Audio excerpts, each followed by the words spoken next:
It is state budget week in Harrisburg, and lawmakers appear to be far from reaching a deal.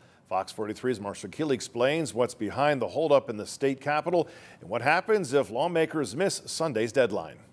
Lawmakers in Harrisburg have just days left to finalize a spending plan as an important deadline bears down on the state capitol. We asked Lieutenant Governor Austin Davis when the budget will be done. I think we're going to be here until we get it right. I think it's more important to get it right than to get it done early. Talks have been underway, but legislators might already be too late. It's probably unlikely they'll hit that June 30th mark. Davis says it comes down to dollars. I suspect the issue is not going to be whether what we fund or how we fund it. It's going to be what the dollar amounts are. The two sides may be farthest apart on public education. State House Democrats passed a bill to increase basic education funding by $5.4 billion over 7 years, addressing the Pennsylvania court ruling that the state's education funding is unconstitutional. State Senate Republicans say it's too expensive, worried it could cut into the state's estimated $14 billion surplus. If they can agree on some basic numbers around education funding, other things will happen rather quickly.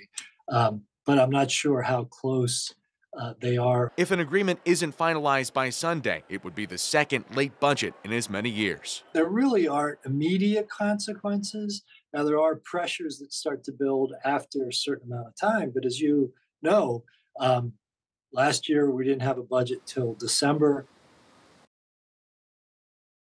Legislators have committee meetings scheduled into the weekend as they try to hammer out a deal, Evan. Marshall, question every year seems to be what happens if a budget is not passed by the deadline. And it won't impact state or state funding or employees, at least not right away, Evan. Things will still remain running as normal, but there will be more incentive for both sides to reach an agreement here. All right, Marshall Keeley, we'll keep an eye on it. Like I said, last year it was December. We'll see what happens.